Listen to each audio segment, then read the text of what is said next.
Penurunan produksi pertanian jadi ancaman ketahanan pangan.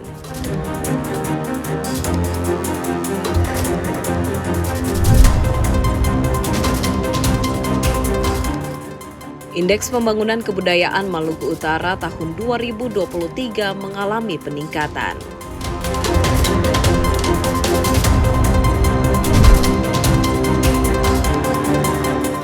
Rancangan Kebijakan Umum Anggaran dan Prioritas Plafon Anggaran Sementara KUA PPAS Provinsi Maluku Utara tahun anggaran 2025.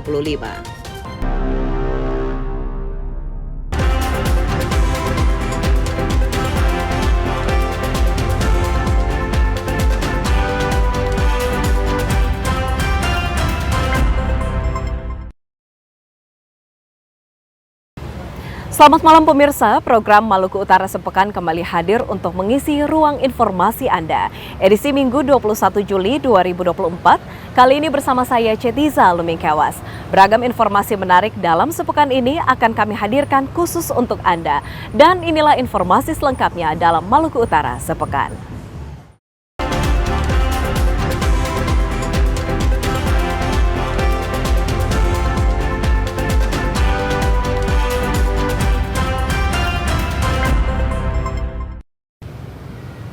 Pemirsa, kita ikuti informasi pertama. Sejumlah besar wilayah di Indonesia tengah menghadapi ancaman penurunan produksi pertanian yang dapat berdampak pada ketahanan pangan, termasuk di Provinsi Maluku Utara. Kondisi ini diakibatkan banyak faktor, antara lain luas areal sawah yang semakin berkurang karena dijadikan bangunan, serta ancaman El Nino atau kekeringan.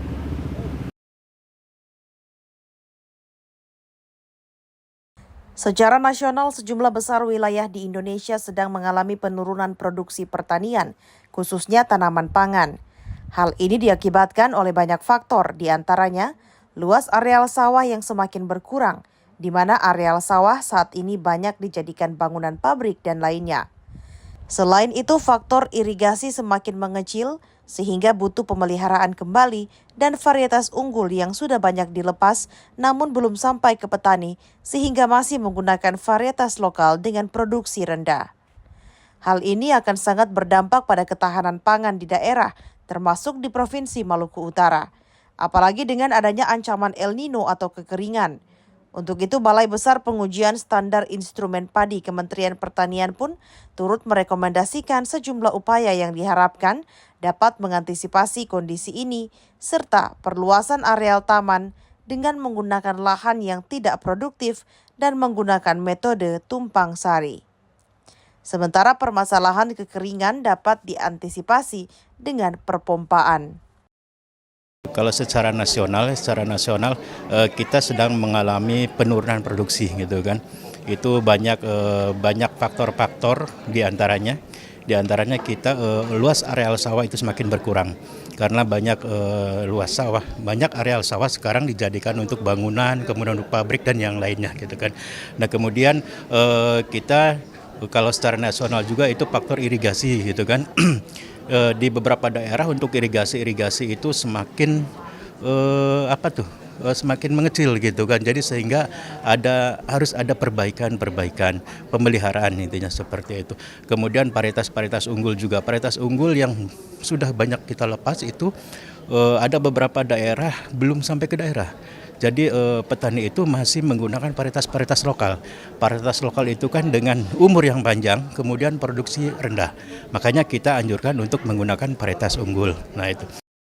Fenomena El Nino menjadi salah satu tantangan dalam mengatasi masalah pangan. Untuk itu, pemerintah Provinsi Maluku Utara bersama pemangku kepentingan terkait melakukan antisipasi kerawanan pangan tahun 2024, terutama meningkatkan produksi beras. Kita sampai dengan saat ini juga masih dalam posisi defisit ya. Kita juga masih mendatangkan beras dari tempat lain, 9 bahan pokok sebagian besar masih dari luar. Sementara kita punya potensi untuk melakukan pengembangan. Nah, yang kita khawatirkan adalah ketika terjadi krisis darurat pangan, daerah-daerah produksi yang tadinya juga surplus, yang kemudian menjual ke kita, yang kemudian mereka juga sendiri kekurangan, tentu saja dia memenuhi kebutuhannya dulu, baru dia jual ke kita. Nah ini tentu saja kita yang punya ketergantungan dengan daerah lain ini Kalau kita tidak melakukan upaya-upaya mengantisipasi, berarti kita akan terjadi kesulitan. Nah ini oleh karena itu kami berharap bahwa rapat koordinasi ini juga sudah betul-betul menggandengkan semua stakeholder termasuk TNI. Kita berharap ada jalan keluar untuk mengantisipasinya. Saat ini produksi pangan terutama beras di Provinsi Maluku Utara cenderung menurun dibandingkan tahun sebelumnya. Hal ini semakin dipicu dengan adanya fenomena El Nino sehingga harus diantisipasi pihak pemerintah. Di tahun 2022-2023 itu kita masih di posisi di 13.500 sekian hektar. Nah, sampai hari ini setelah kita melalui data statistik itu sudah menurun hampir di bawah 70%. Nah, kenapa? Memang berbagai macam faktor yang terjadi. Yang pertama mungkin kita lihat sendiri bahwa dari luasan yang kita bangun di hampir 10 kabupaten kota, ada beberapa kendala yang terjadi akibatnya irigasi yang kurang berjalan dengan baik. Memang koordinasi kita tetap jalan. Cuman kita lagi-lagi terkendala juga dengan menyangkut dengan dari sisi pembiayaan dan tanggung jawabnya. Nah, oleh karena itu dari sisi luasannya kita lihat sendiri bahwa dari 13.500 hektar dia bukan menurun, bukan naik tapi malah turun. Itu berbagai macam faktor. Nah, oleh karena itu yang sampai hari ini setelah data statistik kita kurang lebih di 8.000 target kita di 8.000 hektar itu tersebar itu harus jalan. Nah, lagi-lagi karena berbagai macam faktor, salah satunya adalah antisipasi. Makanya hari ini kami lakukan rapat koordinasi dengan yang punya kewenangan, yaitu BWS Balai Sungai, yang lebih dari sisi ketentuannya dia bertanggung jawab menyangkut dengan irigasi yang di atas 5-10 hektar. Pemerintah perlu mempertimbangkan suplai benih unggul dengan mempromosikan benih lokal dari daerah asal sentra produksi padi, sehingga potensi daerah dapat ditingkatkan dan didukung pemerintah dan jajaran terkait. Tim Liputan Maluku Utara melaporkan. Pemirsa, Indeks Pembangunan Kebudayaan Provinsi Maluku Utara pada tahun 2023 mengalami tren kenaikan dibandingkan dengan tahun 2022. Untuk menciptakan serta meraih Indeks Pembangunan Kebudayaan yang terus naik pada tahun-tahun berikutnya, maka diperlukan formulasi kebijakan bidang kebudayaan, terutama peran serta fungsi koordinasi lintas sektor dalam pelaksanaan pemajuan kebudayaan di Maluku Utara.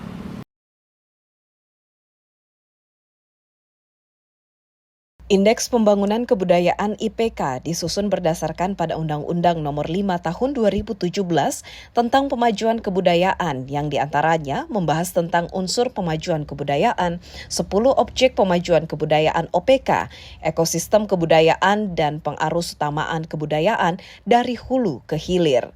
IPK juga menjadi indeks pengukuran pertama di dunia yang dapat secara spesifik mengukur capaian pembangunan kebudayaan di tingkat nasional dan di daerah di berbagai wilayah Nusantara termasuk di Maluku Utara. IPK dapat diukur melalui 7 dimensi budaya, yakni ekonomi, budaya, pendidikan, ketahanan sosial budaya, warisan budaya, ekspresi budaya, literasi budaya, kesetaraan yang menjadi indikator dalam pemajuan kebudayaan di daerah. IPK Provinsi Maluku Utara mengalami tren kenaikan dibandingkan dengan tahun 2022, dengan selisih kenaikan yaitu 3,18%. Hal ini tentunya merupakan suatu prestasi dan kebanggaan bagi pemerintah maupun masyarakat Maluku Utara. Namun untuk mencapai salah satu tujuan pembangunan nasional di Indonesia sangat membutuhkan peran serta fungsi serta sinkronisasi, juga koordinasi lintas sektor dalam memajukan kebudayaan di Maluku Utara. Bidang kebudayaan, Dinas Pendidikan dan Kebudayaan Provinsi Maluku Utara sangat bersyukur karena indeks pembangunan kebudayaan itu menunjukkan tren naik di bidang warisan budaya. Dari 7 dimensi di indeks pembangunan kebudayaan, khususnya dimensi warisan budaya, itu adalah kinerja dari bidang kebudayaan. Karena rumusnya adalah semakin banyak jumlah penetapan cagar budaya maupun warisan budaya atau benda, maka semakin tinggi persentase indeks warisan budaya di indeks pembangunan kebudayaan. Kemudian faktor yang mendukung kenaikan jumlah penetapan ini adalah tingkat kesadaran yang tinggi dari kabupaten kota yang mengusulkan untuk penetapan warisan budaya tak benda dan cagar budaya. Kami sangat bersyukur kepada kabupaten-kabupaten yang punya animo cukup tinggi untuk mengusulkan penetapan warisan budaya ini. Kepala Bidang Kebudayaan Dinas Pendidikan dan Kebudayaan Provinsi Maluku Utara Darwin A. Rahman menambahkan, revolusi mental dan pembangunan kebudayaan dapat diwujudkan dengan meningkatkan literasi, inovasi, dan kreativitas. Revolusi mental dan pembinaan ideologi Pancasila memperkuat moderasi beragama serta meningkatkan pemajuan dan pelestarian kebudayaan. Hal ini juga ditunjukkan melalui berbagai atraksi budaya di Maluku Utara. Salah satunya ritual adat Kololigam jelang Festival Akebai 2024 di Pulau Maitara. Adat ini masih terus dilestarikan untuk memaknai pesan-pesan leluhur untuk silaturahmi membangun desa. Masyarakat harus menjadi pelaku utama ketika kegiatan ini dia berjalan, karena memang semasa itu adalah ini adalah pesan-pesan leluhur sih yang pernah hidup pada masa itu. Makanya untuk itu sebuah festival ini diangkat dan kemudian juga kita bermusyawarah dan kemudian bercerita kepada masyarakat. Akhirnya konsep ini kita bangun dan disetujui oleh masyarakat, dan keterlibatan partisipasi masyarakat di dalam Kololigam ini itu adalah pelakunya masyarakat tersebut gitu. Ya, 4 titik itu adalah di sini kita 4 RT dan sehingga kita taruh 4 titik dengan tujuannya bahwa obor induk yang kita jalan tadi, terus kemudian juga 4 titik tadi atau 4 orang tadi yang berdiri di sudut masing-masing tadi membakar obor di obor induk tadi, sehingga tujuannya adalah walaupun hidup itu berbeda-beda, tapi kita adalah satu tujuan untuk membangun desa. Walaupun dengan ada perbedaan, tapi kalau ketika kita kumpul, itu adalah satu persepsi dan tujuannya adalah untuk membangun desa dan membangun negeri ini. Selain itu juga terdapat atraksi bambu gila yang menjadi salah satu daya tarik wisata di Pulau Maitara. Hal ini karena atraksi tradisional yang bernuansa ritual ini dipimpin oleh seorang pawang yang membaca mantra dan menghadirkan roh untuk menggerakkan bambu yang dipegang.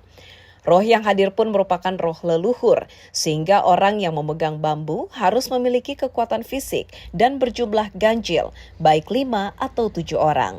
Setelah roh menggerakkan bambu, arah pergerakannya pun akan mengikuti arah api, sehingga akan ada orang yang memegang obor untuk mengarahkan bambu gila. Menariknya, para penonton pun bisa turut mencoba atraksi bambu gila ini, asal memegang erat bambu ini. Seperti para penonton yang menyaksikan atraksi bambu gila pada kegiatan Festival Akebai 2024 di Desa Maitara, Akebai, Kota Tidore, Kepulauan. Itu permainan tradisional yang dilakukan setiap semua desa itu memiliki tradisi bambu gila itu semua ada, tinggal tergantung pawang yang mainnya itu kan dia lincah atau tidak. Terus kemudian orang yang memegang bambu itu harus memang benar memiliki kekuatan fisik yang agak kuat. Kalau tidak, karena di situ ada ritual roh-rohnya yang sudah dilakukan oleh pawang, kemudian rohnya masuk ke dalam bambu itu, kemudian semacam ada getaran yang menggerakkan badan mereka, sehingga kekuatan fisiknya perlu harus dijaga. Kalau aturan itu yang penting harus percaya diri bahwa itu tidak ada pantangan apa-apa. Yang penting semua punya kekuatan fisiknya tadi. Kalau cuma hanya sekedar fisiknya biasa-biasa, yang jelas tidak akan mampu menahan bambu tersebut. Karena tadi saya sampaikan bahwa itu ada roh-roh di dalam bambu itu, sehingga menyebabkan ada gerakan-gerakan yang ditandai dengan gerakan api. Upaya pemajuan budaya terus dipertahankan di Maluku Utara. Hal ini guna menjaga adat dan tradisi dari generasi ke generasi. Tim Liputan TVRI Maluku Utara melaporkan. Pemerintah Provinsi Maluku Utara menyampaikan rancangan kebijakan umum anggaran dan prioritas plafon anggaran sementara KUA PPAS tahun anggaran 2025. Proyeksi KUA PPAS Maluku Utara ke depan fokus pada pertumbuhan ekonomi daerah, perluasan kesempatan kerja, dan menangani kesenjangan sosial.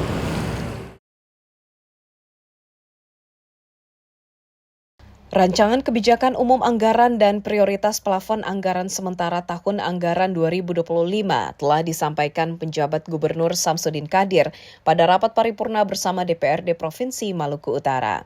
Gubernur menyampaikan bahwa rancangan KUA PPAS ke depan fokus pada akselerasi pertumbuhan ekonomi yang inklusif dan berkelanjutan, meliputi perwujudan ekonomi berkualitas, perluasan kesempatan kerja, peningkatan produktivitas dan menangani kesenjangan sosial, serta transformasi tata kelola melalui reformasi birokrasi, sehingga proyeksi indikator makro pembangunan Provinsi Maluku Utara tahun 2025, yakni target indeks pembangunan manusia sebesar 71,12%, tingkat kemiskinan ditekan menjadi 4,95 hingga 5,15%, tingkat pengangguran terbuka ditargetkan 3,80 hingga 4,00%, dan laju pertumbuhan ekonomi 14,90 hingga 16,00%. Sehingga penyusunan rencana KUA dan PPS tahun anggaran 2025 mengacu pada regulasi dimaksud. Perencanaan pembangunan yang disusun untuk tahun anggaran 2025 merupakan tahun perencanaan yang dapat disebut transisi karena merupakan periode akhir dan awal dari PDPN maupun PDPD, dan tentunya tetap berorientasi pada proses dan substansi perencanaan. Bahkan proses perencanaan pembangunan Provinsi Maluku Utara tahun anggaran 2025 telah menggunakan aplikasi DPD yang diintegrasikan dengan aplikasi Sistem Informasi Pemerintah Daerah Republik Indonesia SIPDRI Kemendagri. Untuk itu, penerapan aplikasi SIPDRI tersebut diharapkan dapat mewujudkan konsistensi dan dalam perencanaan pembangunan daerah yang tepat sasaran dan berdasari pada data dan informasi yang akurat, konsisten dan terintegrasi di dalam satu sistem.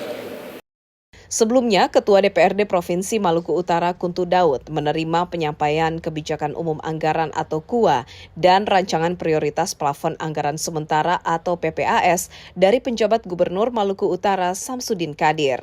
Sinkronisasi kebijakan pemerintah daerah yang dituangkan dalam rancangan KUA dan rancangan PPAS harus disepakati bersama antara pemerintah daerah dan Dewan Perwakilan Rakyat Daerah untuk menjadi dasar dalam penyusunan rancangan peraturan daerah tentang APBD tahun anggaran 2025. Untuk itu, DPRD kini segera menindaklanjuti hasil penyampaian KUA PPAS tahun anggaran 2025, di mana KUA dan PPAS tersebut akan dibahas secara bersama-sama oleh Badan Anggaran DPRD dan Tim Anggaran Pemda.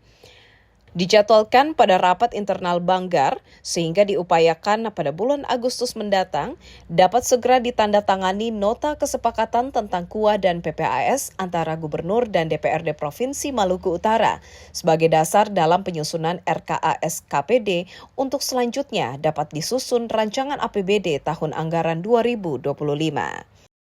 Penyampaian KUA PPAS untuk APBD Induk itu disampaikan pada minggu kedua bulan Juli, dan alhamdulillah sesuai dengan target waktu yang telah ditetapkan dan telah disampaikan. Oleh karena itu maka kita dari DPRD akan segera menindaklanjuti.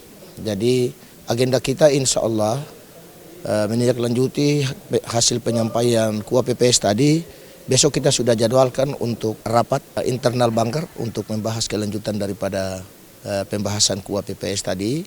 Rancangan KUA PPAS akan dikaji, dibahas, dan disepakati di PRD sehingga menjadi dokumen dan acuan bersama. Pihak pemerintah Provinsi Maluku Utara berharap tahapan pembahasan laporan KUA PPAS diselesaikan sesuai dengan jadwal yang ditetapkan, sebagaimana komitmen yang ditunjukkan melalui Fakta Integritas Penyusunan dan Pengesahan KUA PPAS 2025. Selain pertumbuhan ekonomi, sektor pendidikan juga menjadi salah satu bagian yang diprioritaskan ke depan, sehingga Dewan Perwakilan Rakyat Daerah DPRD Maluku Utara mengevaluasi sistem zonasi PPDB. Dari hasil pantauan anggota Komisi 4, didapati masih banyak orang tua yang menyekolahkan anaknya ke sekolah favorit, sehingga sejumlah sekolah di daerah kurang peminat. Harapan kita adalah kedepannya ada peningkatan mutu yang bisa merangsang seluruh siswa dan orang tua agar bisa menentukan seluruh sekolah-sekolah yang telah tersedia. Karena fakta yang kemudian komisi dalam melakukan monitoring kemarin itu, kami menemukan banyak permasalahan-permasalahan khususnya mutu pendidikan di sekolah-sekolah yang ada di Kota Ternate. Misalnya kami mengambil contoh di Kota Ternate karena kami monitoringnya di Kota Ternate. Animo masyarakat ini masih menginginkan anaknya untuk sekolah-sekolah yang berprestasi dan tentu menurut pandangan orang tua ini sekolah yang berprestasi di Kota Ternate itu hanya beberapa sekolah yang kemudian menjadi pusat perhatian bagi orang tua untuk menyekolahkan anaknya di situ. Nah, ini telah menjadi catatan terpenting bagi Komisi 4, Komisi Pendidikan di Provinsi Maluku Utara dalam rangka melakukan evaluasi untuk merekomendasikan penguatan pendidikan ke depannya. Ruslan Kubais menambahkan, stigma sekolah tidak berprestasi harus ditepis pihak pemangku kepentingan terkait terutama masyarakat.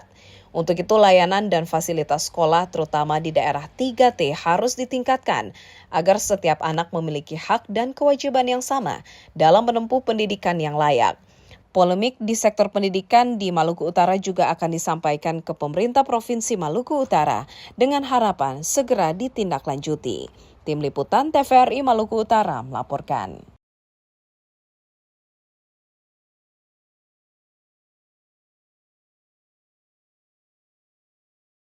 Festival Akebai 2024 digelar begitu meriah dan menarik perhatian para masyarakat hingga wisatawan mancanegara di Pulau Maitara.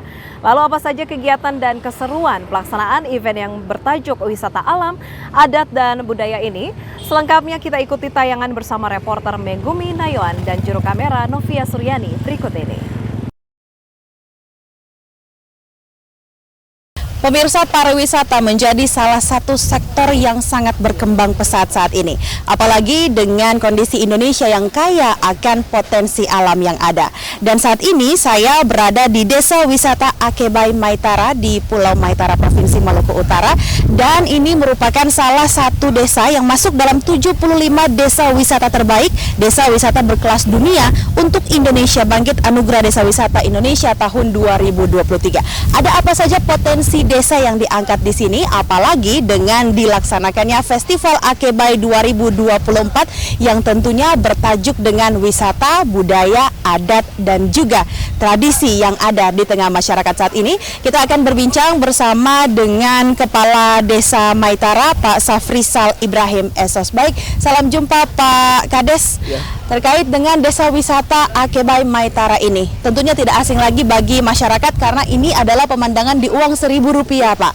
Nah, lantas apa sebenarnya potensi wisata yang paling menonjol di sini sehingga masuk dalam Anugerah Desa Wisata Indonesia 2023? Ya, kalau lihat dari apa yang menonjol di wisata Pantai Akebai sini, yang pertamanya salah satunya warga yang punya gotong royongnya kuat, dan kemudian juga anak muda dalam hal ini adalah Pokdaris juga punya komitmennya bagaimana untuk pengembangan wisata yang kita jual atau yang ada di wisata Pantai Akebai. Yang pertama kita jual adalah sunset, terus kemudian juga panorama di malam hari melihat Kota Ternate dengan keindahan lampu-lampunya, terus kemudian juga black tip, hiu berjalan, dan juga kita di sini juga ada edukasi-edukasi di mana mengajak masyarakat bahkan komunitas-komunitas untuk pengembangan atau menanam mangrove di sekitar aliran wisata pantai ini. Ya, itu yang kita jual. Terus kemudian juga bukan cuma pantainya tapi pulaunya yang kita jual, terus gunung juga yang dengan potensinya luar biasa yang kita jual di sini. Baik Pak, nah lantas dengan dilaksanakannya Festival Akebai 2024 ini tentu ini menjadi sebuah dorongan atau pemicu bagi masyarakat untuk datang berkunjung di sini. Lantas apa saja yang ditawarkan dalam Festival Akebai 2024 ini Pak?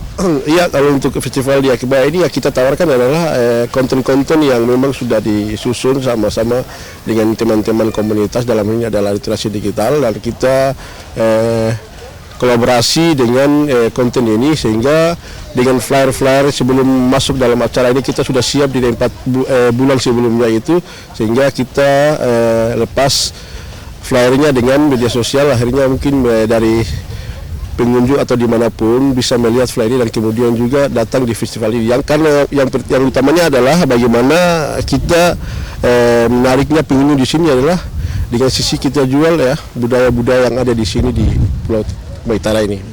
Kemarin baru saja dibuka Pak untuk festival ini dengan adat istiadat yang ada di tempat ini, kemudian nanti juga akan ada tarian-tarian dan bahkan nanti ada transplantasi terumbu karang. Nah itu seperti apa nanti pelaksanaannya Pak? Iya, kalau untuk tarian-tarian mungkin pelaksanaannya di sore hari, mungkin sekitar dari jam 6 ini sudah terlaksana tarian sunset. Terus kemudian juga besoknya pagi itu transportasi karang dan pelepasan penyu di area wisata ini, dan kemudian juga fun dive, karena satu sisi bahwa underwater untuk di depan lokasi pariwisata Akebai ini sangat memungkinkan, maka kita buat upload dengan adanya fun dive ini, sehingga di mana posisi zona-zona yang memang itu adalah zona menyelam dan zona-zona mana yang masyarakat tidak bisa masuk atau siapapun yang tidak masuk di area zona yang sudah kita upload itu. Baik, nah lantas bagaimana support dari pemerintah maupun masyarakat sendiri dengan adanya Festival Akebai ini? Oke, kalau untuk support dari pemerintah desa sangat mendukung sekali, karena memang ini adalah program visi misi saya bagaimana untuk kedepannya kita menghidupkan pengembangan ekonomi wisata di masyarakat.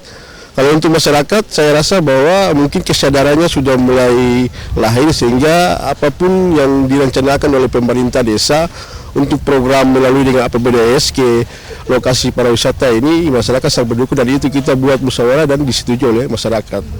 Baik, sampai saat ini Pak, bagaimana tingkat kunjungan dari wisatawan yang datang ke sini? Ya, untuk saat ini alhamdulillah mulai dari sebelum adanya pasca pra-event festival ini, pengunjung masyarakat yang ada di area Maluku Utara ini alhamdulillah di setiap hari-hari weekend itu sudah mulai beramai, bahkan ada pengunjung ketika mereka datang itu jumlahnya sekitar 200 lebih orang untuk datang pada saat itu. Jadi setiap hari itu ada pengunjung, walaupun di dunia dari hari libur tapi tetap ada pengunjung, karena satu sisi Akebai ini sudah hashtagnya sudah mulai di media itu sudah mulai banyak dan sudah mulai meningkat. Jadi alhamdulillah juga kami dari pemerintah desa mungkin dengan adanya desa wisata Akebai ini mungkin sudah dari tahun kemarin sudah masuk di ADWI, Anugerah Desa Wisata Indonesia, dan peluang ini yang saya rasa bahwa harus kita buat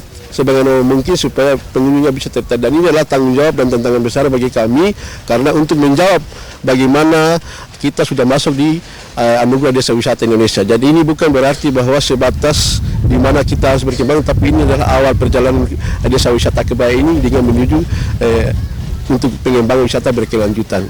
Baik, terima kasih banyak Pak Kepala Desa Maitara, Pak Safrizal Ibrahim, atas informasi yang sudah disampaikan. Dan tentunya pemirsa, dari festival ini besar harapan bahwa kunjungan wisatawan yang ada di desa ini akan semakin meningkat dan semakin memotret potensi-potensi yang ada untuk dapat dikenal hingga kancah internasional. Demikian yang dapat kami laporkan dari Desa Maitara Akebai. Megumi Nayawan Novia melaporkan. Pemirsa, kami ajak Anda untuk menyaksikan informasi perakiraan cuaca Maluku Utara untuk edisi Senin 22 Juli 2024 berdasarkan data dari Badan Meteorologi, Klimatologi, dan Geofisika Maluku Utara berikut ini.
Pemirsa, informasi tadi sekaligus menutup jumpa kita dalam Maluku Utara sepekan.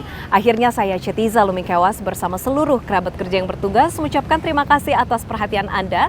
Dan kini kami ajak Anda untuk menyaksikan program acara Sehat Itu Penting dengan judul Gagal Ginjal. Selamat malam dan sampai jumpa.